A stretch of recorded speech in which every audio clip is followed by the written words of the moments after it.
চিন্ময় ISKCON এটা একটা example.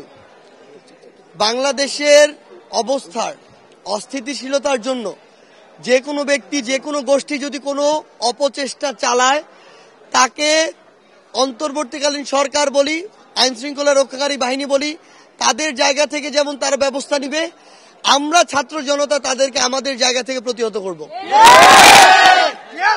এই বাংলাদেশকে এত রক্তের বিনিময়ে, এত জীবনের বিনিময়ে এই বাংলাদেশের নতুন যে স্বাধীনতা এসেছে, দুই একজন ব্যক্তি, দুই একটা উগ্রপন্থী গোষ্ঠীর দ্বারা সেই বাংলাদেশের স্থিতিশীলতা আমরা নষ্ট হতে দিব না।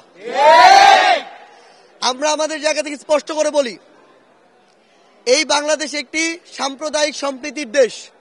সকল ধর্মের আমরা যারা ভাই বোন রয়েছে একসাথে মিলেমিশে আমরা বসবাস করব।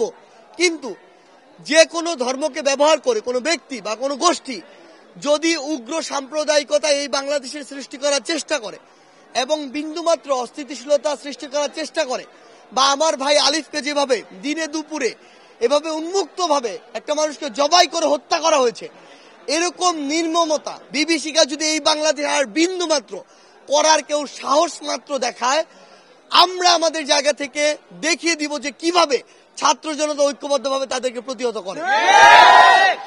আমরা শুধু একটি কথাই বলি, আমরা অন্তর্বর্তীকালীন সরকার, আইন শৃঙ্খলা রক্ষাকারী বাহিনী, বিচার বিভাগ তাদের উপর আস্থা রাখতে চাই। আমরা তাদেরকে বলছি, আমার ভাই আলিফকে যেভাবে হত্যা করা হয়েছে তার দৃশ্যমান এবং দ্রুত বিচার এবং শাস্তি আমরা অল্প কিছু দিনের মধ্যে এই বাংলাদেশে দেখতে চাই। যদি এটা না করতে পারে এবং এটাতে আবার দীর্ঘসূত্রিতা দেখা দেয়, তাহলে আবার এরকম ঘটনাকে পরোক্ষভাবে প্রমোট করা হবে।